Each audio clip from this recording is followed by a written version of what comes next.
आज के इस वीडियो में हम लोग उस कार के बारे में बात करने वाले हैं जो कि अपनी ओल्ड जनरेशन में काफ़ी सक्सेसफुल थी, काफ़ी हिट प्रोडक्ट थी, लेकिन न्यू जनरेशन आने के बाद वैसे फ्लॉप तो डायरेक्टली नहीं बोलूँगा, लेकिन एक तरह से फेल हो चुकी है कंपनी के लिए, क्योंकि कंपनी ने जितना सेल्स इस कार से एक्सपेक्ट किया था उतना ये कार देने नहीं पा रही है। पहले ये कार आती थी टॉप 10 सेल्स फिगर की लिस्ट में, अब तो टॉप 15 तक भी ये गाड़ी नहीं आने पा रही है। और कौन सी है वो गाड़ी, कौन सी कार की हम लोग इस वीडियो में बात कर रहे हैं, तो वीडियो को एंड तक ज़रूर से देखिएगा ताकि आपको सभी इन्फॉर्मेशन मिल पाए। तो वीडियो काफ़ी ज़्यादा इंटरेस्टिंग होने वाला है। चैनल को सब्सक्राइब जरूर से कर लीजिएगा ऐसी और वीडियोस देखने के लिए। So without any further ado let's start this video. Hyundai i20। जी हाँ, आज की इस वीडियो में बात करें Hyundai i20 की। ऑल्दो वीडियो को टाइटल थंबनेल में तो आप लोगों ने देख ही लिया होगा। तो अभी जो आपको i20 मिल रही है वो है सिर्फ और सिर्फ i20। पहले जो आपको i20 मिलती थी उसका कंप्लीट नेम था Elite i20। तो पुरानी वाली Elite i20 और न्यू वाली i20 में बहुत ज़्यादा आपको फ़र्क देखने को मिलेगा, क्योंकि पुरानी वाली i20 काफ़ी ज़्यादा एलिगेंट क्लासी डिज़ाइन के साथ आती थी, थोड़ी सी रफ एंड टफ भी फील होती थी। लेकिन न्यू वाली i20 को अगर आप लोग पुरानी वाले से कंपेयर करोगे तो थोड़ा सा इसका जो वेट है उसको भी कम कर दिया है। और अगर आप लोग दोनों ही i20 की एक साथ अगर गेट को बंद करोगे, क्योंकि मैंने दोनों को ही फील किया है, पुरानी वाली तो मेरे पास है और न्यू वाली को मैंने टेस्ट ड्राइव लिया है, तो मेरे को पता है कि दोनों में क्या फ़र्क है। तो नई वाली i20 को अगर जैसा मैं बोल रहा था, अगर आप लोग गेट बंद करोगे तो थोड़ा सा आपको सेफ्टी में भी लगेगा कि this car could have been better in terms of safety. So जैसा मैंने आपको वीडियो के स्टार्टिंग में बताया है कि पहले ये कार हमेशा टॉप 10 लिस्ट में आती थी, कभी कभी ये टॉप 10 लिस्ट से बाहर आती थी, टॉप 8 टॉप 7 में हमेशा अपनी जगह बनाने पाती थी। 10,000 यूनिट से हमेशा ज़्यादा बिकती थी Elite i20। लेकिन जब से न्यू वाली i20 आई है तो टॉप 15 के भी आसपास अपनी जगह नहीं बनाने पा रही है। अभी मार्च की सेल्स रिपोर्ट में इसको मेरे अकॉर्डिंग 20 से 25 की प्लेस में पोजीशन किया गया है। मतलब 20 से 25 की जो गाड़ियों की रैंक होती है उसमें न्यू वाली i20 को रखा गया है। अभी जो आपकी स्क्रीन है उसमें दिख रहा होगा कि न्यू वाली i20 को कितना नंबर पे प्लेस किया गया है। सो यहाँ पे जैसा आप लोग देख सकते हो कि टॉप 25 लिस्ट में यहाँ 24th नंबर पे Hyundai की है i20, जिसको कि 4,693 लोगों ने खरीदा है मार्च 2022 के महीने में। ऑल्दो यहाँ पे i20 Elite लिखा है तो ये मत समझिएगा कि Elite i20 ये न्यू वाली i20। Elite को अभी तक से इस जो वेबसाइट पोर्टल है इसने ठीक नहीं किया है।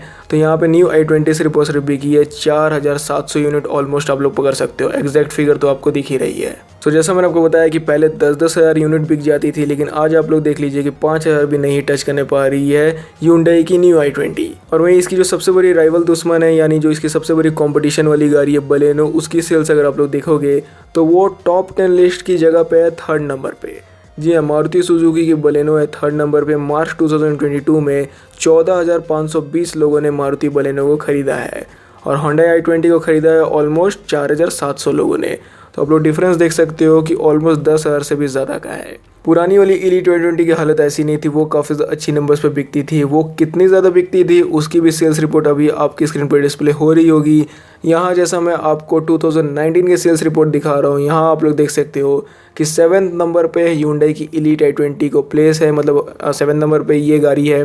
और ये कितने लोगों ने इसको ख़रीदा है? 12,172 लोगों ने। तो पुरानी वाली जितनी भी आप सेल्स रिपोर्ट देख लीजिए Elite i20 की, या तो आपको वो टॉप 10 के अंदर ही मिलेगी या टॉप 10 से 1 या 2 लिस्ट बाहर मिलेगी, यानी 11th या 12th नंबर पे। वो भी कभी कभी गलती से चल जाती थी, नहीं तो हमेशा टॉप 10 के अंदर ही बिकती थी। और हाँ, बहुत बार तो पुरानी वाली i20 ने बलेनो के भी सेल्स फिगर्स को आउटग्रो किया था, लेकिन अभी जो न्यू वाली i20 है ये लगता नहीं है कि कभी भी बलेनो के फिगर्स को आउटग्रो करने पाएगी। तो बहुत, अब मैंने आपको डिफरेंस बता दिया, बहुत कंपैरिजन कर दिया न्यू वाली i20 और पुरानी वाली i20 के सेल्स फिगर्स में। लेकिन अब ये जानते हैं कि ऐसा हो क्यों रहा है, क्यों लोग न्यू वाली i20 को खरीदने में उतना इंटरेस्ट नहीं दिखा रहे हैं। सो 5 रीजंस मैंने अपने अकॉर्डिंग इस वीडियो में सेट किए हैं। अगर आप लोगों को लगता है कि इसमें कुछ और भी रीजंस होने चाहिए तो कॉमेंट सेक्शन में ज़रूर बताइएगा। अगर इसमें से कुछ रीजंस को नहीं होना चाहिए तो वो भी कॉमेंट सेक्शन में बताइएगा। So do let me know your opinions in the comment section. So start करते हैं 5th रीजन से, वो ये है poor mileage from its petrol model. तो ये तो i20 की शुरू से प्रॉब्लम थी, Elite i20 में भी ये प्रॉब्लम थी, जो कि इसके 1.2 लीटर वाला नेचुरली एस्पिरेटेड पेट्रोल इंजन है, जो कि ऑलमोस्ट आपको 85 bhp का पावर जनरेट करता है। उसमें माइलेज की थोड़ी सी कमी आपको मिलेगी इसकी कॉम्पिटिशन से। चाहे आप एल्ट्रोज देख लीजिए चाहे बलेनो देख लीजिए, दोनों में आपको माइलेज ज़्यादा देखने को मिलती है। बलेनो तो मारुति के प्रोडक्ट है तो ऑफकोर्स उसमें माइलेज मिलेगी। एल्ट्रोज में 3 सिलेंडर इंजन है जिसकी वजह से उसकी माइलेज थोड़ी सी ज़्यादा है i20 के कंपैरिजन में। डीजल वाली इंजन की भी मैं नहीं बोलूँगा कि सेगमेंट बेस्ट माइलेज आपको देखने को मिलती है, लेकिन इसका जो टर्बो चार्ज इंजन है और नेचुरली एस्पिरेटेड इंजन है पेट्रोल वाला 1.2 लीटर का, दोनों ही में माइलेज आपको अप टू दी मार्क या फिर क्लास बेस्ट या आपको सेगमेंट बेस्ट नहीं मिलती है। तो ये वाली न्यू मॉडल के साथ कंपनी को थोड़ा सा इंजन में ट्विक करना चाहिए था, जिसकी वजह से इसकी जो माइलेज है वो और बढ़ जाती है। क्योंकि जैसा आप लोगों को पता ही होगा कि आजकल के डेट में पेट्रोल की जो प्राइस है वो फिर से 100 रुपये से ऊपर चल गई है। बहुत सारे सिटीज़ में तो 110 रुपये से भी ऊपर चल गई है। तो इस कंडीशन में लोग अफोर्ड नहीं करेंगे कि उनकी गाड़ी में कम माइलेज हो, तो इसीलिए वो लोग जाएंगे उस गाड़ियों की तरफ जिनमें उनको माइलेज ज़्यादा मिले। Now moving on to the fourth number reason, वो है लुक्स और डिज़ाइन। जी हाँ, लुक्स और डिज़ाइन। पहले जो एलीट i20 आती थी, जैसे मैंने आपको वीडियो की स्टार्टिंग में बोला कि वो बहुत ज़्यादा एलिगेंट, बहुत ज़्यादा क्लासी और उसका लुक काफ़ी ज़्यादा सिंपल था, उतना कॉम्प्लेक्स नहीं था जितना कि इस न्यू वाली i20 का है। न्यू वाली i20 में थोड़ा आपको Z टाइप टेल लैम्प देखने को मिलता है, तो ये थोड़ा सा ठीक भी लगता है, लेकिन आगे से ये वाली जो गाड़ी है इसको थोड़ा सा ज़्यादा ही झुका देने की कोशिश की गई है। पुरानी वाली i20 की हेडलैम्प भी काफ़ी ज़्यादा यूनिक लगती थी, लेकिन इस न्यू वाली i20 की हेडलैम्प को अगर आप लोग ध्यान से देखोगे या फिर कुछ एंगल से देखोगे तो आपको समझ ही में नहीं आएगा कि ये बताना क्या चाह रहे हैं। वैसे लुक तो सब्जेक्टिव मैटर होता है, बहुत लोगों को इसकी लुक पसंद होगी, बहुत लोगों को पुरानी वाली की पसंद होगी, लेकिन ज़्यादा जो मैंने देखा है कि लोगों को पुरानी वाली एलीट i20 की लुक पसंद थी। आपको कौन वाली मॉडल की लुक पसंद है ज़रूर से बताइए कमेंट सेक्शन में। लेकिन हाँ, लुक और डिज़ाइन भी इसका एक फैक्टर बन गया है, जिसकी वजह से पुरानी तरह मतलब पुरानी एलीट i20 तरह न्यू i20 नहीं बिक पा रही है। थर्ड जो है वो है सेफ्टी। जी हाँ, सेफ्टी भी एक आजकल बहुत इंपॉर्टेंट रीजंस बन गया है बायर्स के मन में, जिसकी वजह से लोग वो सब गाड़ियों को ज़्यादा लेना प्रीफर कर रहे हैं जिनमें कि उनको सेफ्टी मिले और सेफ्टी के साथ साथ वो सभी फीचर्स भी मिले जो कि एक गाड़ी में होनी चाहिए। सो आप लोगों को पता होगा कि इस सेगमेंट की सबसे ज़्यादा सेफर गाड़ी है टाटा की एल्ट्रोज, जिसको कि 5 स्टार ग्लोबल NCAP में रेटिंग मिली है। तो उसमें माइलेज भी सही मिल जाती है और प्लस वो 5 स्टार रेटिंग वाली भी गाड़ी है, जिसकी वजह से उस गाड़ी की तरफ लोगों का अट्रैक्शन अभी काफ़ी ज़्यादा जा रहा है। तब आप लोग मेरे को बोलोगे भाई इस हिसाब से तो एल्ट्रोज को फर्स्ट नंबर पे होना चाहिए, ये प्रीमियम हैचबैक के सेगमेंट में बलेनो क्यों है टॉप पे। तो आप लोगों को ये जानना ज़रूरी है कि बलेनो के साथ टैग जुड़ा है मारुति सुजुकी का। मारुति सुजुकी का एक आप लोग बोल सकते हो कि हेजीमनी टाइप का क्रिएट है इंडियन कस्टमर्स के बीच में कि उनकी गाड़ियाँ काफ़ी कॉस्ट इकोनॉमिकल रहती है, बहुत अच्छा माइलेज देखने को मिलता है, कोई भी मैकेनिक उनको आसानी से बना देता है। और ये बात बहुत हद तक सही भी है, मारुति की गाड़ियाँ बहुत कम खर्चे में आपके साथ चल जाएगी, माइलेज तो उनमें अच्छा देखने को मिलता है। जहाँ तहाँ कोई मैकेनिक भी वो गाड़ी आपके लिए बना देगा, ज़रूरी नहीं है कि आप ऑथोराइज सर्विस स्टेशन ले जाओगे तभी वो गाड़ी आपके लिए बनेगी।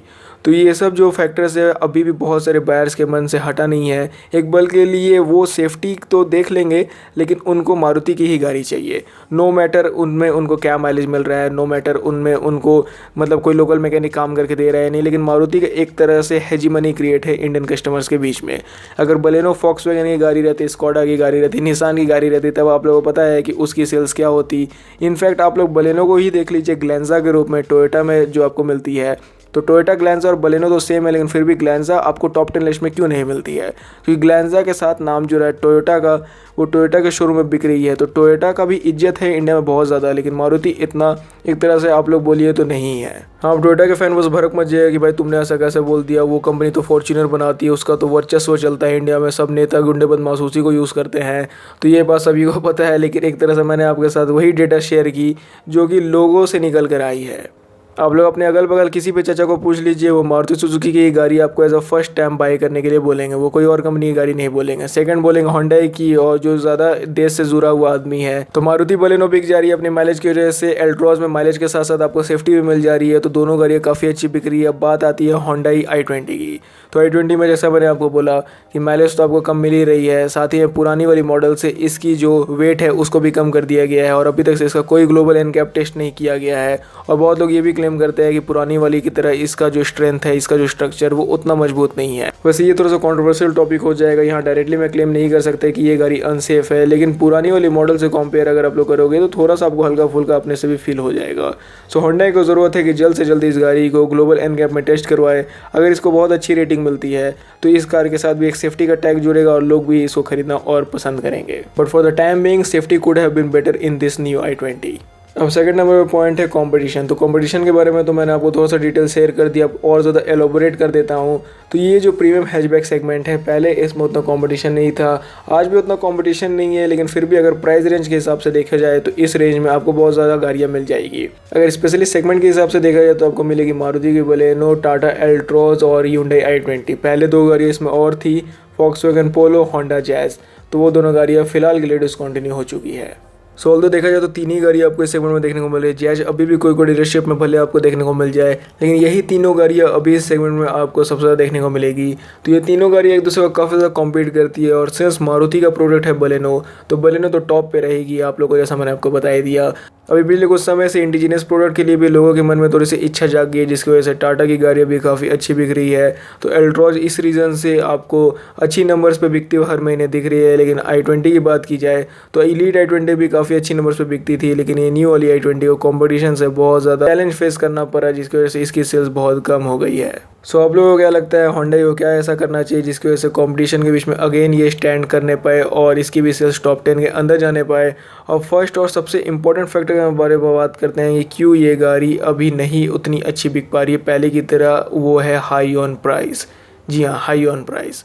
पहले वाली जो i20 थी उसकी टॉप मॉडल लगभग आपको 10.5 लाख 10 लाख, बहुत कोई सिटीज़ जहाँ पे RTO बहुत ज़्यादा हाई है वहाँ पे आपको 11.25 लाख तक मिल जाती। लेकिन अभी वाली जो i20 है वो आपको 13 लाख तक मिलती है ऑन रोड में। जी हाँ, 13 lakh. Can you imagine a premium hatchback segment car is getting sold to you at 13 lakh rupees on the road. पुरानी वाली जो i20 थी उसकी जो मार्केट में प्राइस है वो ऑलमोस्ट 6 लाख रुपए से चालू हो जाती थी, लेकिन आज के डेट में जो न्यू वाली i20 ये 1 लाख रुपए तो डायरेक्टली ही महंगी है। पुरानी वाली i20 की जो बेस मॉडल थी एरा वो मिलती थी लगभग 5,60,000 रुपये में। पुरानी वाली i20 और न्यू वाली i20 में तो 1,20,30,000 का फ़र्क तो आपको डायरेक्टली दिख जाएगा, क्योंकि पुरानी वाली i20 यानी इलीट i20 की जो एरा मॉडल थी उसकी प्राइस मार्केट में चालू होती थी 5,60,000 रुपये से एक्स शोरूम में। और वहीं जो न्यू वाली i20 इसकी तो मैग्नाई मॉडल की जो प्राइस है ये 7 लाख रुपये एक्स शोरूम से चालू होती है, जिसकी वजह से अगर आपको i20 का बेस मॉडल ही खरीदना है तो आपको 7,70,80,000 रुपये देने पड़ेंगे। और 7,70,80,000 रुपये में आपको बलेनो का डेल्टा मॉडल आराम से मिल जाएगा, जिसमें कि आपको बहुत ज़्यादा फीचर्स भी मिल जाएंगे। एल्ट्रॉज में भी आपको अच्छी वाली मॉडल मिल जाएगी, और थोड़े से अगर आप दोनों ही गाड़ियों में ज़्यादा पैसे लगाओगे तो आपको बलेनो में जेटा मॉडल मिल जाएगा और एल्ट्रॉज में आपको XZ मॉडल तक भी देखने को मिल जाएगा। लेकिन यहाँ i20 का जो टॉप मॉडल है एस ऑप्शनल, खासकर डीजल वाला, वो आपको ऑन रोड में मिलने लगता है ऑलमोस्ट 13 लाख रुपए का। तो कोई दूसरी हैचबैक जो गाड़ियाँ है, चाहे वो बलेनो हो गई चाहे वो एल्ट्रॉज हो गई, उनकी जो ऑन रोड प्राइस है लगभग 10.5 लाख या 11.5 लाख तक आते आते ख़त्म हो जाती है। तो प्राइस एक बहुत बड़ा इंपॉर्टेंट फैक्टर बन गया है इस गाड़ी के लिए, जिसकी वजह से लोग इसको लेना पसंद नहीं कर रहे हैं। क्योंकि जब लोगों को एक बेस प्राइस की गाड़ी में किसी दूसरी गाड़ियों के second top model mid model मिल जा रही है, तो वो किसी गाड़ी की बेस मॉडल को क्यों ले। पहले वाली इलीट i20 की जो स्पोर्ट्स मॉडल थी, जो कि सबसे ज़्यादा बिकने वाली मॉडल थी, वो ऑन रोड में मिल जाती थी लगभग 8,30,000 रुपये के आसपास। लेकिन अभी जो न्यू वाली इलीट i20 की स्पोर्ट्स मॉडल है ये मिल रही है 9 लाख रुपये में। तो 70-80,000 रुपये का तो डायरेक्टली यहाँ पे आपको डिफरेंस देखने को मिल ही रहा है। और यही अगर 8,90,000 रुपये अगर आप किसी दूसरी गाड़ी में स्पेंड करोगे तो आपको सेकंड टॉप मॉडल भी देखने को मिल जाएगी। और i20 में तो यहाँ पे सिर्फ आपको सेकंड मॉडल मिल रहा है। अगर मैं आपको इसका सेकंड टॉप मॉडल बताऊँ तो वो आपको मिलेगा एस्टा 1 लीटर टर्बो DCT, जिसकी ऑन रोड में प्राइस है 13,25,000 रुपये। तो जी हाँ, 13,25,000 रुपये अब प्रीमियम हैचबैक की दाम हो गई। इस प्राइस रेंज में आपको वेन्यू की टॉप मॉडल मिल जाएगी, साथ ही में क्रेटा का जो बेस वाला मॉडल है EX वो भी आपको देखने को मिल जाएगा। तो लोग 13 लाख 14 लाख रुपये एक प्रीमियम हैचबैक के लिए क्यों स्पेंड करें। तो आप लोगों ने सुन ही लिया कि पुरानी वाली i20 से इस वाली i20 की सेल्स डाउन होने में प्राइस एक बहुत बड़ा इंपॉर्टेंट फैक्टर बनकर बैठा है।